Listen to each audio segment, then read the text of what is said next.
ये हमारा 11th session है और अ, अभी हम सेकंड चैप्टर में हैं। Second chapter is the split of west. Yes, that's what we are continuing. और अभी तक जो हमने प्राइमरी आर्ग्यूमेंट देखा वो यही था कि अ, मोहम्मद असद साहब ये कह रहे हैं कि जो वेस्टर्न सिविलाइजेशन है अभी की, ये क्रिश्चियन नहीं है।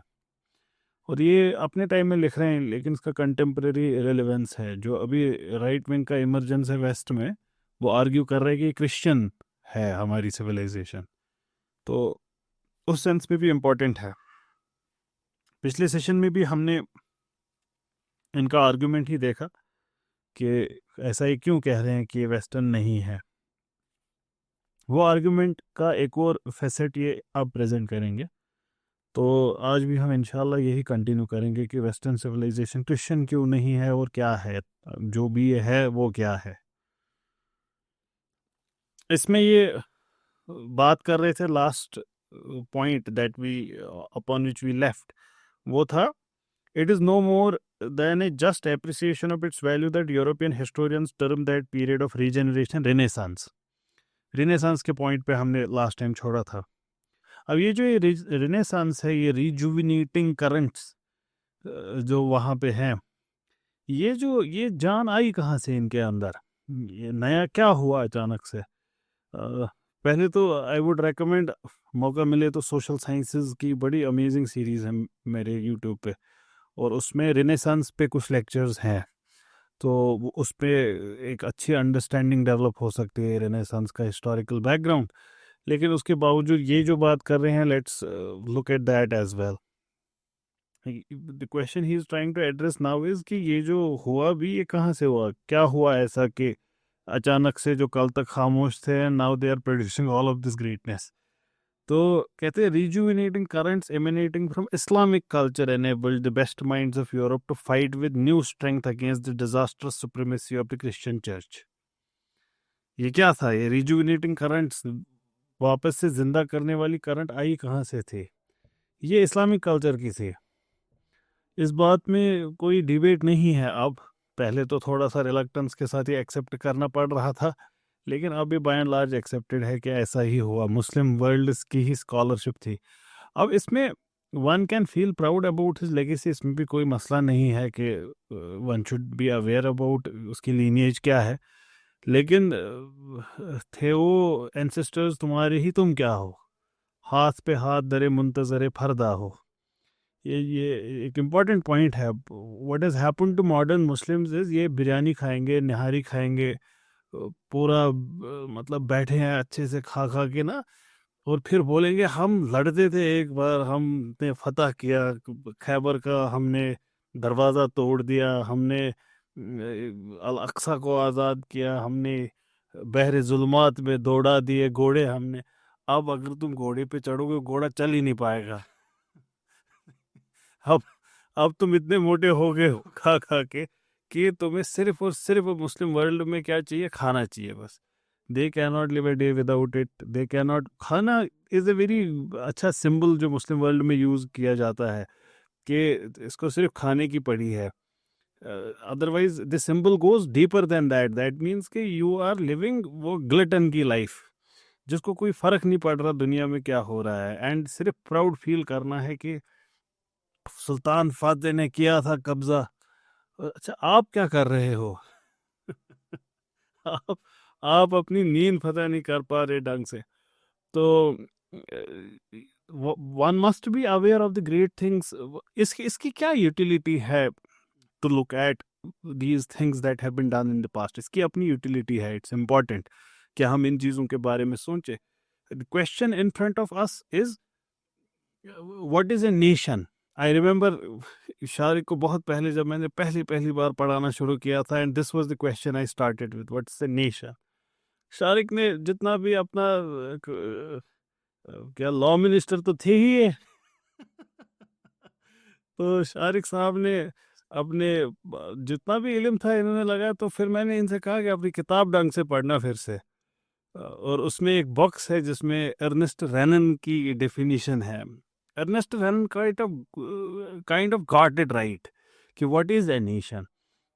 and he tells us one out of the many things which I'm not going into the details of. One of the things he tells us is to think of having done great things in the past together. एक कौम हम उसको कहते हैं जिसके common heroes होते हैं. हम कौम उसको कहते हैं जो ये सोचते हैं कि हमने किया था. I'll give you an example. जैसे for example cricket world cup किसी टीम ने जीता, जैसे इंडियन क्रिकेट टीम ने वर्ल्ड कप जीता.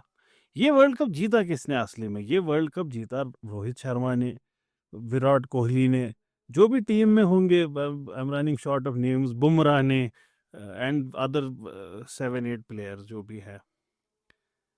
लेकिन हिमाचल में अचानक से क्यों हो रहा है ऐसा कि हमने वर्ल्ड कप जीता? आपको क्रिकेट का पता नहीं है, आपने कभी खेला नहीं है, अंडमान में कह रहा है कोई वर्ल्ड, मतलब आपने तो नहीं जीता, उन 11 ने जीता. यही होता है thinking of having done great things together.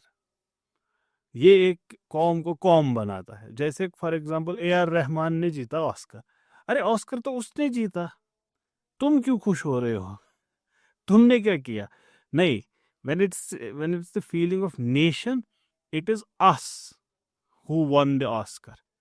गया कोई मून पे, हम मून पे गए. अच्छा, हम कहाँ मून पे गए? हमारा तो नैनीताल नहीं जा पाते हैं हम, इतना खर्चा आ जाता है, ऋषिकेश नहीं जा पाते हैं हम. नहीं, हम मून पे गए. ये कैसे? हम गया तो इसरो, चंद्रयान गया, लेकिन हम मून पे कैसे गए? This is the feeling that makes a nation. तो मुस्लिम वर्ल्ड से ये जो the point that I was trying to make, इस सेंस में it is important for us to know the heroes of the past, who were the heroes of the past, so that this concept of nation remains. एक कौम, जब heroes बदल जाएंगे तो कौम भी बदल जाएगी, ऐसा होता है. तो I was trying to tell you कि ये जो ये बड़े सारे लोगों का हमने ये किया, हमने वो किया, आपने सर तो पर्सनली कुछ नहीं किया. आप एक एडिड बर्डन ही हैं. कुछ दिन पहले मुझसे कोई कह रहा था कि what is your finest argument for Islam, I want to accept Islam right now. अब लोगों की नीयतें समझ आ ही जाती है, डीपी से समझ आ जाता है ये कौन है, क्या करना चाह रहा है. तो मैंने वापस रेस्पॉन्ड किया, सर हम बहुत ज़्यादा है, 4 आप यहीं के ले जाएं, take a few with you. No need to convert. We are enough here, sir, to create all the trouble that we are already doing. Take a few from us and leave. The point being, we have become a very complacent qawm. Muslims have become a very complacent, and that's not our inner nature. That is not what a Muslim is. A Muslim is a very stout person, willing. He's ready. He's always energetic. He goes out of the way to do tasks. Whatever tasks are thrown upon him, हर एक चीज को अब उस philanthropic mood में ही नहीं देखना है कि he goes out of the way to help people. Yes, that also. But not just that, मतलब वो अपनी छोटी मोटी चीज़ें भी बड़े अच्छे से करता है. मतलब वो अगर अपने कॉलेज में होगा वो उसको भी अच्छे से करेगा. वो लेथार्जिक नहीं होता, ही इज़ नॉट लेथार्जिक. लेकिन आप लेथार्जी से भरे हैं. जो मॉडर्न मुस्लिम है, कहा जाता था कल करे सो आज कर, आज करे सो अब. मॉडर्न मुस्लिम कहता है आज करे सो कल कर, कल करे सो परसों. इतनी भी क्या जल्दी है, अभी पड़े हैं बरसों. तो दैट इज नॉट. और उसमें फिर आप ले आते हैं ये बड़ी बड़ी हस्तियां, हमने ये किया, हमने ये किया. नहीं, दे वुड, वो अगर आपको देखेंगे वो एक लाठी लेकर आपके पीछे भागेंगे और इतना पीटेंगे आपको, you would not be able to hide yourself anywhere if they would look at you. The heroes of the past जिनके आप नाम लेते हैं, but at the same time that should provoke inside us the yearning to do better. या हमारे अंदर वो yearning से पैदा करना चाहिए कि नहीं, हमें अच्छा काम करना है. We can't stay like this. तो खैर, द पॉइंट हियर वाज कि अब ये डिबेट नहीं किया जाता कि ये जो यूरोपियन रेनेसांस हुई, ये हुई कैसे, where did they get this spark from, and it is well established and accepted कि it was the Muslim world. Now second part of it is, don't you dare think कि Muslims were originators of this.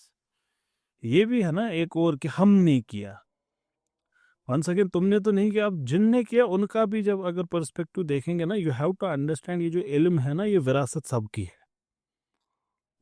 वे उन्होंने कहा था शायद ने, सभी का खून मिला है यहाँ की मिट्टी में। इसमें याद रखना कुरानिक प्रिंसिपल हमेशा, never let animosity of a nation make you do injustice with them. Injustice सिर्फ अदालतों में नहीं होता, इनजस्टिस नैरेटिव में भी हो सकता है। जैसे ये नैरेटिव आपके अंदर बिल्कुल ऐसा नहीं फीलिंग पैदा करना चाहिए कि हमने किया बस, बाकी सब तो यही पैरासाइट्स थे, एज इफ ऐसा बिल्कुल सच नहीं है। जब आप हिंदूज की हिस्ट्री पढ़ेंगे, for example I have had a chance to study it, Hindus का फलसफा पढ़ेंगे, once again I have had a chance to study it, you would find them having done great things too. And when you look at the Chinese, you would find them having done great things. I remember a few days back, I was talking to a very dear person to me. I wouldn't speak the name. So, and she was telling me, yeah, she saw this video from ये Jharkhand, Bihar, Chhattisgarh, this area कहीं से, and people did not even know what to eat, what not to eat. They were served food and there were these plants, etc. They ate the plants too.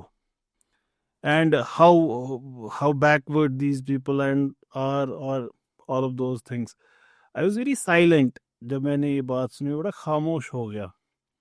एक एक तरफ से मेरे अंदर का वो एम्पैथेटिक नेचर जाग गया, जिससे मैं ये सोच रहा था कि गरीबी इंसान से कुछ भी करा सकती है।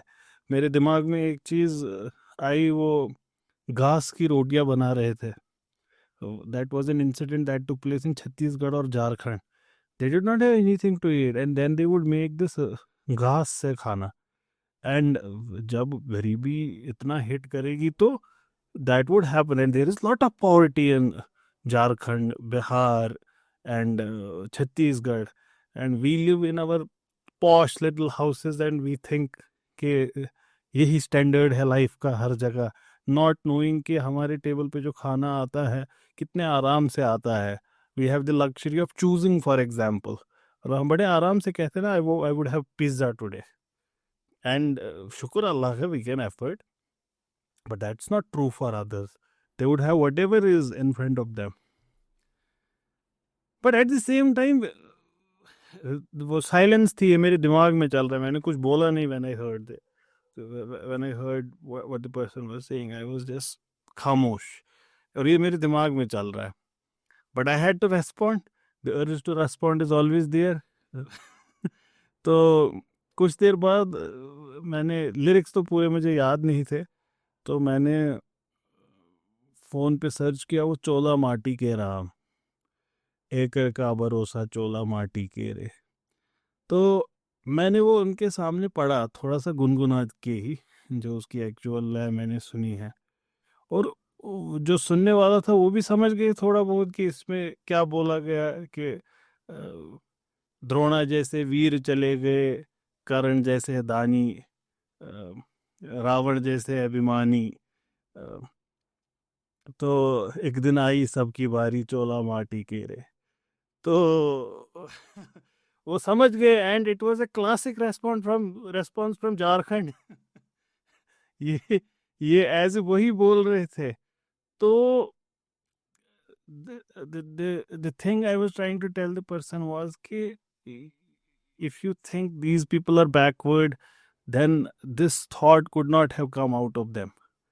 ये लोगों ने ही ये चीज़ भी बोली है, और ये बहुत वजन वाली बात है।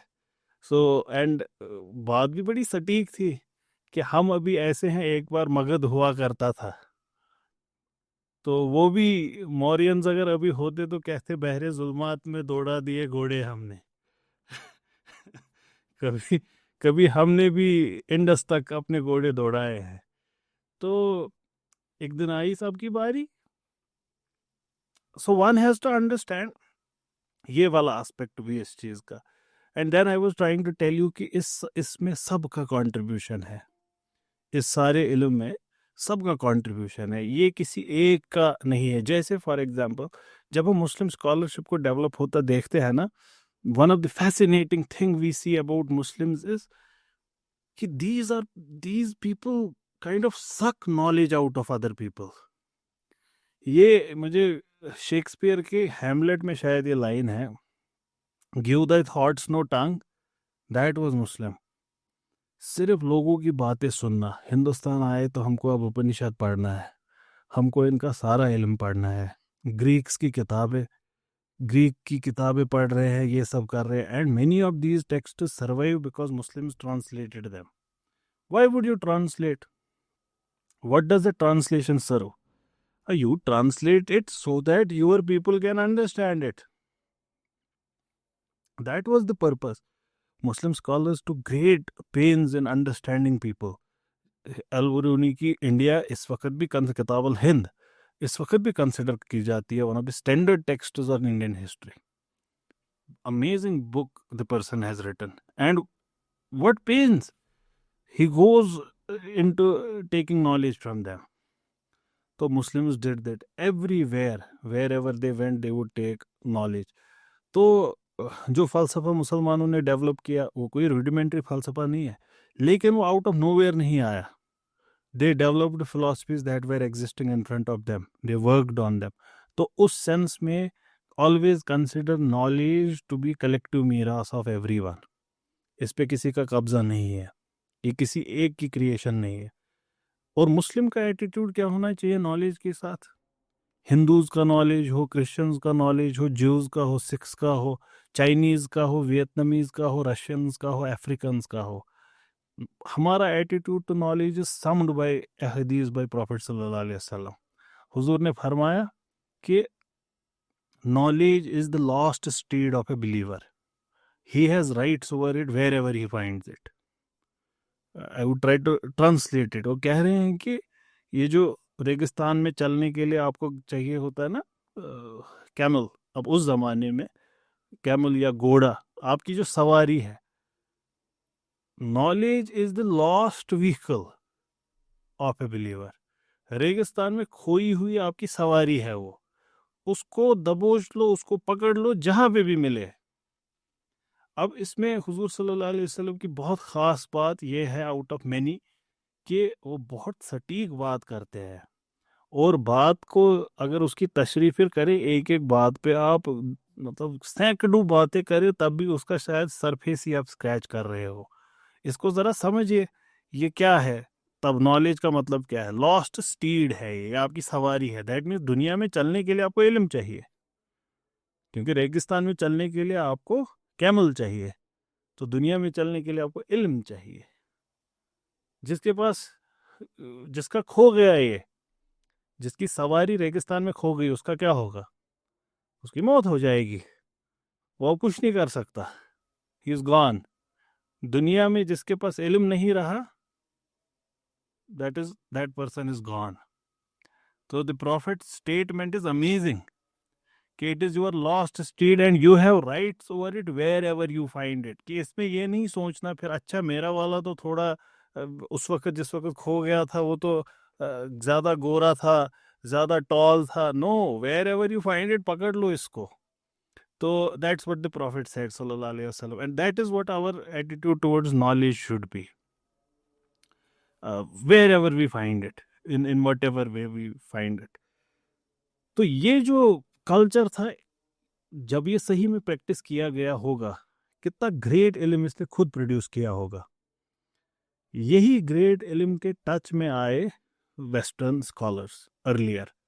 हमको चाहे फिर वो निकोलस कॉपरनिकस, चाहे उनके वर्क्स हो उसमें हमको इस्लामिक इन्फ्लुएंस दिखता है, चाहे फिर वो ग्रेट फिलोसोफर हो एक्विनास के यहाँ पे भी वो तो बिल्कुल ही इब्न रुशद के स्टूडेंट है मान लीजिए. तो हमको ये कंटिन्यूटी दिखती है. इट इज़ लाइक कि हमने उनको थमा दिया, ये लो अब आप करो. तो the rejuvenating currents emanating from Islamic culture enabled the best minds of Europe to fight with new strength against the disastrous supremacy of Christian Church. तो यहाँ से आया था ये, जिसने इनको मदद की, लड़ने में मदद की.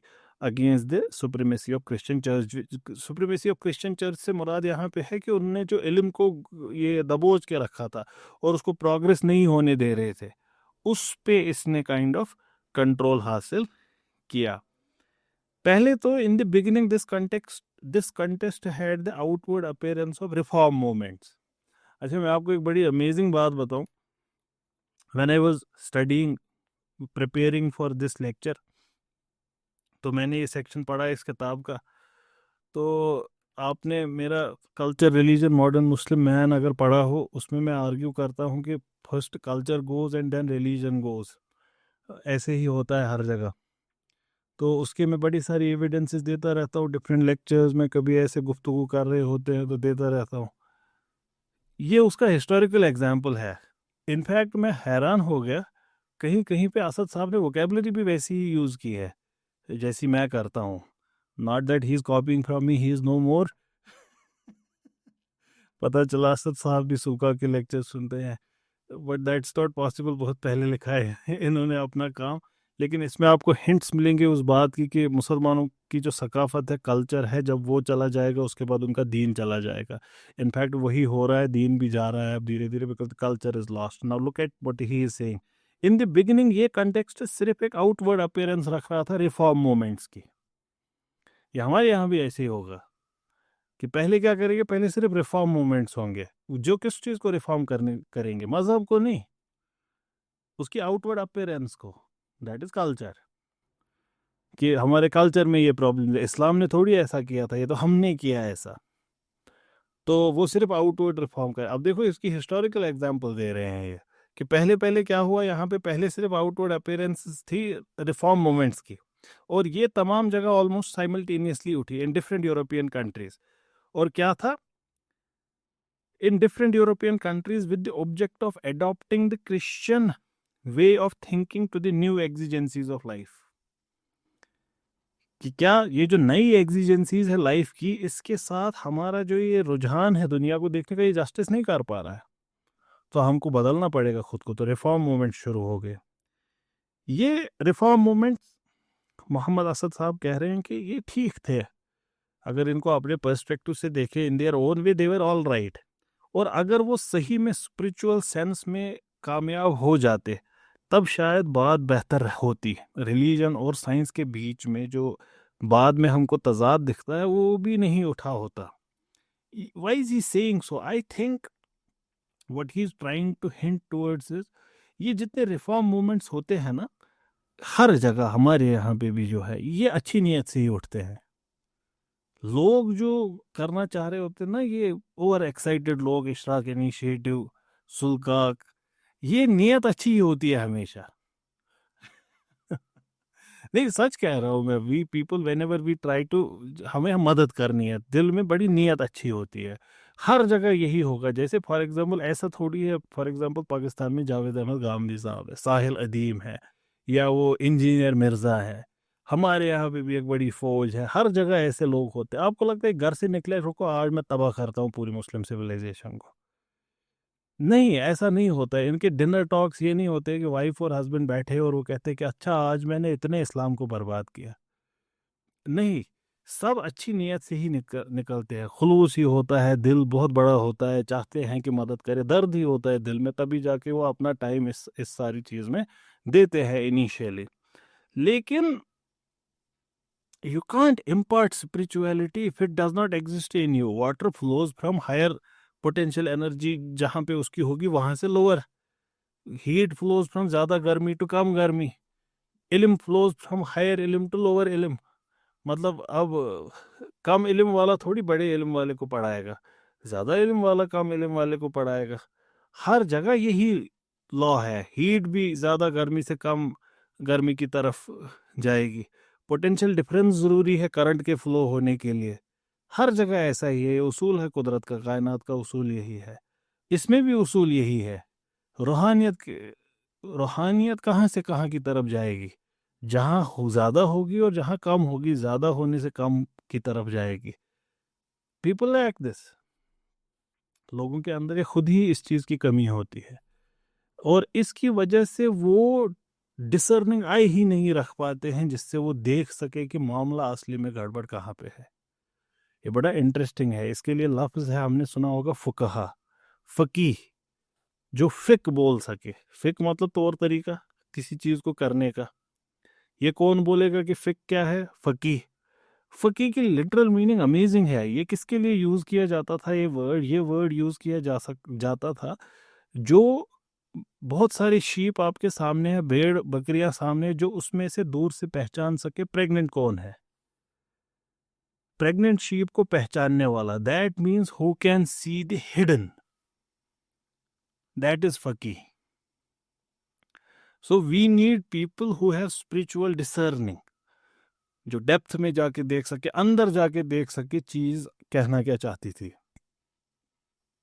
और हमसे करवाना क्या चाहती थी। तब जाके वो मॉडर्न चैलेंजेस का आंसर दे सकेंगे while keeping the spirit of Islam alive. Otherwise, they would be killing the spirit of Islam because they cannot see the spirit, they can only see the outer covering of it. जैसे इस्लाम में divorce का कानून, बड़े आराम से लोग कहते हैं कि डिवोर्स इस्लाम में तो है,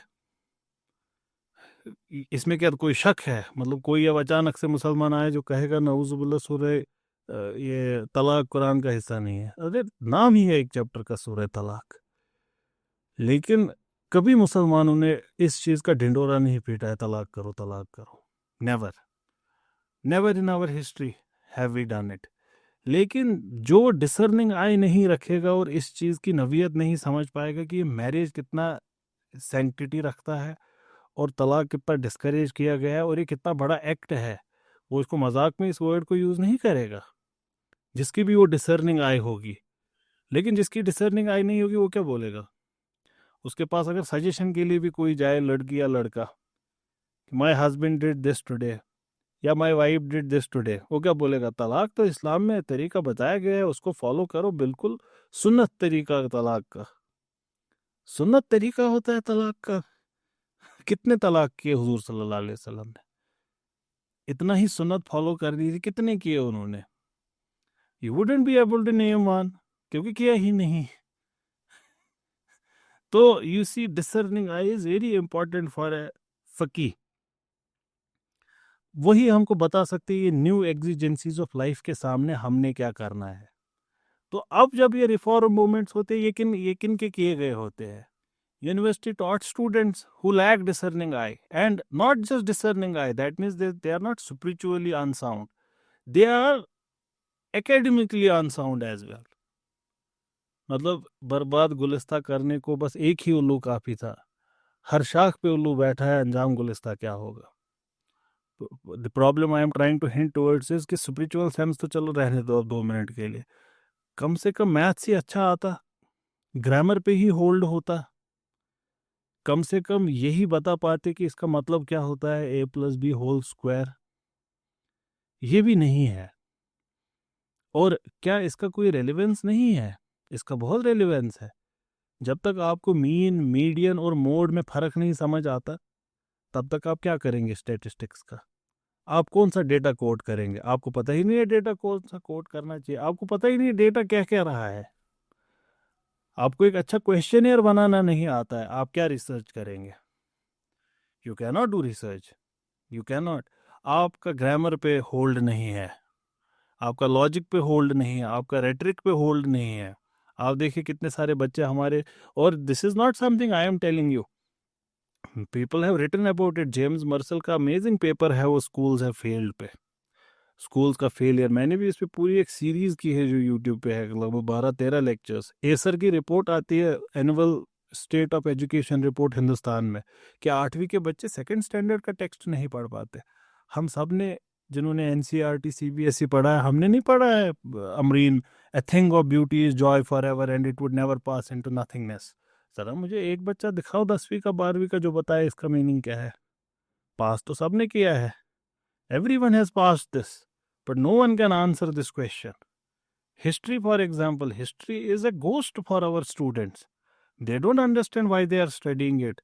Can any student of merit tell us what has he learned from Indian freedom struggle? Everyone studies it. Everyone studies it, but no one is able to answer. Colonialism पे ऐसे बोलो लिखने को, कुछ नहीं लिख पाएंगे जो हमारे बच्चे होते हैं। और यही सारे डॉक्टर बन के इलाज कर रहे हैं नेक नियति से। नियत में कोई इसमें है ही नहीं प्रॉब्लम। लेकिन ये जो डॉक्टर आए हैं ना इलाज करने, इसने एमबीबीएस नहीं किया है और न इसके अंदर वो बसीरत है कि ये देख पाए। अब ना एक बंदा होता है जो नब्ज चेक करके इंसान को ठीक कर देता है, जिसको कहते हैं दस्ते शिफा। उसके हाथ में ही शिफा है अगर उसने एमबीबीएस ना किया। इसके पास वो भी नहीं है, ये भी नहीं है, नए घर के हैं नए गांठ के हैं, बस नेक नियति है। इसके लिए कहानी है बड़ी अच्छी। हमारे यहाँ दो भालू थे, बड़ा बड़ा प्यार था एक दूसरे के साथ। टू बियर्स, एक grizzly bears, best friends forever, BFF. एक को दूसरे का दर्द नहीं दिखाई ये देता, बर्दाश्त होता। बड़े इनको मोहब्बत आला दर्जे की ना वो, अ, बिल्कुल वो ट्रू लव जिसको कहते हैं वो था इनको आपस में। तो एक बार इनमें से एक सो रहा था और दूसरा देख रहा था, वाह मेरा सनम सबसे प्यारा है, कितना खूबसूरत है, कैसे सो रहा है। इसीज एक मक्खी बिन बिना कर ना वो उसके चेहरे पे बैठ रही है, and he is getting irritated in his sleep, he is seeing this. इसको गुस्सा आया, ये गया, इसने एक बड़ा सा पत्थर उठाया, चट्टान जितना, और आया और देखा मक्खी कहाँ पे, वो नाक पे बैठी है। उसने उठाया पत्थर और मार दिया उसके नाक पे। मक्खी तो उड़ के भाग गई। डेथ किसकी हुई? मेरा सनम जो सबसे प्यारा था अभी 2 मिनट पहले, ही इज नो मोर। ये हो गया नेक नियति वाला भालू, जिसके पास न बसीरत है न उसके पास टूल्स है। यही हो गए वो सारे के सारे लोग जो रिफॉर्म मूवमेंट करना चाहते हैं। वो क्या कर रहे हैं? वो वही बड़ा पत्थर, प्यार बहुत है, इस्लाम से प्यार है, मुसलमान से प्यार है, मोहब्बत बहुत है, कि बस ये जो मुसलमान सो रहा है इसको देख के उसके दिल में हो रहा है कि मेरा सनम कितना प्यारा है, कि ये मुसलमान कितना प्यारा है, इसके लिए मैं कुछ अच्छा करने जाऊं। और फिर ये लाता है बड़ा पत्थर और मार देता है उसके सर पे, नेक नियति से। अंदर कोई खोट नहीं होता है। The point I was trying to explain, why do these reform movements initially ये कल्चर को ख़त्म करते हैं और फिर क्या करते हैं इन द लॉन्ग रन, ये मज़हब को ख़त्म कर देते हैं, जैसे इस बालों ने किया। कि how do I get rid of this मक्खी वाली प्रॉब्लम? बाय किलिंग द भालू itself. So that's what happens. और ये क्यों होता है? ये इसलिए होता है because people do not have hold over knowledges, neither do they have that piercing eyesight, जिसको इनसाइट कहते हैं। इनसाइट भी नहीं है, इल्म भी नहीं है, दो अलग चीज़ें हैं। ये अमेजिंग दो चीज़ें हैं। You can have lot of इल्म but no insight, you can have insight but less इल्म, but problem with us is we have neither. बस नेक नियत, दिल साफ होना चाहिए। That's what we have. अगर if you want to know थोड़ा सा, इसको जो point I have raised in front of you, ये आपको शायद फैसिनेट भी करे, ये जो मैंने बात कही। अगर आप इसमें थोड़ा सा ओवर इंडल्ज करना चाहते हैं, I have written an essay on it, problem with problem narrative, और उसमें मैंने ये डिस्कस किया है अच्छे से, अगर आपको पढ़ने का मौका मिले कभी। तो these moments were sound in their own way, this is what he is trying to say, I believe. कि ये नियत अच्छी थी, ये ठीक थी, लेकिन अगर इनको थोड़ी सी रूहानियत भी हासिल हो गई होती तो ये साइंस और मजहब का तजाद ख़त्म हो गया होता। लेकिन as it happened, the wrong caused by church of middle ages was already too far reaching. बहुत देर कर दी सनम आते आते, कि मसला इतना बिगड़ चुका था कि अब नहीं हो सकता था कुछ, which more were quickly degenerated into political struggles between interest groups। ये भी अमेजिंग है। ये जो पहले रिफॉर्म मूवमेंट होता है ना, इसका अगला स्टेप पॉलिटिकल होता है। पहले तो व्हाट इज पॉलिटिकल, लोग इसको बड़े आराम से इस टर्म को यूज करते हैं ना, political, as if they understand the term. Political means anything that deals with power. Power not in the sense of physics, power in political science sense, ताकत, इख्तिदार। Anything which deals with that is political। तो when we say political statement किसी ने बोला, that means वो power distribution के बारे में कुछ बात किया है। ये एक पॉलिटिकल फिलॉसफी है, दैट मीन्स पावर कैसे डिस्ट्रीब्यूट होना चाहिए सोसाइटी में, ये वैसी फिलॉसफी है। ये एक पॉलिटिकल टेक्स्ट है, दैट मीन्स पावर कैसे डिस्ट्रीब्यूट होना चाहिए सोसाइटी में, वैसा टेक्स्ट है। ये अब कह रहे हैं more over quickly degenerated into political struggles. ये आपको इनकी नीयत के बारे में बताएगा। क्या ये जो लोग कहते हैं ना कि दिल साफ होना चाहिए, चाहे फिर नमाज पढ़े या ना पढ़े, इनका दिल भी असली में साफ नहीं होता। इनको लगता है दिल साफ है। दिल साफ होता तो नमाज भी होती, दिल साफ होता तो ज़कात भी होता। दिल साफ है ना आपका, तो दीजिए ज़कात भी। ज़कात तो आप दे नहीं रहे हैं, तो दिल कैसे साफ है? दिल साफ होता तो दर्दमंद और ज़ईफ़ों से मोहब्बत भी होती। दिल साफ नहीं है सर असली में, ये बस एक स्टेटमेंट है जो आप अपने इसको इसको कहते हैं कॉग्निटिव डिसोनेंस। कॉग्निटिव डिसोनेंस को ख़त्म करने के लिए आप इसको यूज़ करते हैं। ये जो आपका अंदर का रूह है ना, ये आपको कोस रहा होता है सुबह से शाम तक कि ये क्या कर रहे हो तुम। तो फिर तुम क्या करते हो, तुम एक एक्सप्लेनेशन देते हो खुद को कि जो मैं तो अच्छा हूँ, मैं एक अच्छा इंसान हूँ। तो उस डिसोनेंस को कम करने के लिए, डिसोनेंस में या तो आप अपने एक्ट को चेंज करते हो या अपने बिलीफ को। मैं दिल से कहता हूँ कि चोरी नहीं करनी चाहिए, लेकिन मैं रिश्वतखोरी करता हूँ, तो या तो मैं अब रिश्वतखोरी नहीं करूँगा, डिसोनेंस ख़त्म हो जाएगी, या तो मैं एक्सप्लेन करूँगा कि ये थोड़ी है रिश्वतखोरी, मैं तो कमीशन लेता हूँ बस। वैसे भी तो उन्होंने एक गेस्ट को अच्छे से ट्रीट करना चाहिए था, चाय पिलानी चाहिए थी, मैंने चाय के बदले कैश ले लिया। ये हो गया उसका जो डिसोनेंस को ख़त्म करने का कौन सा तरीका, कि फिलॉसफी को ही चेंज करो या तो एक्ट को चेंज करो, नहीं लो कल से रिश्वत। तो ये डिसोनेंस को ख़त्म करने का तरीका होता है दिल साफ होना चाहिए, क्योंकि अगर दिल साफ होता तब आपके एक्ट भी साफ होते। अब हमको कैसे पता चलेगा ये, क्योंकि कुछ ही देर के बाद ये सोशो कल्चरल रिफॉर्म मूवमेंट्स तब्दील हो जाते हैं पॉलिटिकल मूवमेंट्स में। अब इनको इख्तिदार चाहिए। कल तक क्या था, हमें इख्तिदार से कोई लेना देना नहीं है, हम तो लोगों की खिदमत करना चाहते हैं। अगले दिन होता है खिदमत अच्छे से तब हो सकती है जब इख्तिदार हो। खिदमत अच्छे से तब हो सकती है जब हम ताकत में हो। Now all of a sudden these movements turn into political movement, और फिर क्या होता है, then they forget their initial roots. फिर ये भूल जाते हैं, फिर ये सिर्फ एक पावर स्ट्रगल रहता है। इसकी बड़ी मिसाल है हमारे पास, एक हाइपोथेटिकल एक रियल। हाइपोथेटिकल में सबसे अच्छा फिक्शन लिखा है amazing animal farm. Animal farm यही है, वो यही स्टोरी है कि आप निकले थे बड़े अच्छे रास्ते पे, बड़े अच्छे रास्ते पे, मतलब आप हज पे निकले थे, लेकिन फिर लगे हाथ अब हज पे आए ही हैं, थोड़ा दुबई भी घूम लेते हैं, अब थोड़ा सा तेहरान भी होकर आते हैं, अब थोड़ा आगे भी चले जाते हैं कायरो भी, और ऐसे करते करते आप वेगस पहुंच जाते हैं। थोड़ा थोड़ा थोड़ा थोड़ा करके, तो फिर whatever happens their stage there. वही हाल हो जाता है। और रियलिटी में इसकी बड़ी सारी मिसालें हैं, जैसे communism. Communism started with a noble belief, amazingly noble belief. फिर क्या हुआ, फिर इख्तिदार हासिल करने का एक तरीका बन गया बड़े सारे लोगों के लिए। तो हिटलर ने क्या, हिटलर क्या कोई ऐसे बन गया था पहले ही दिन जब वो उठा कि मुझे मारना है लोगों को? No, Hitler doesn't start like that. Hitler talks about grave injustices that have taken place with the Germans. He talks about that treaty, how it inflicted injury upon the German nation. He tells them we have to become great people, we have to become this Germany first. He, he makes his statements and we have to rise and all of these good things he is saying. And then it becomes a purely political thing.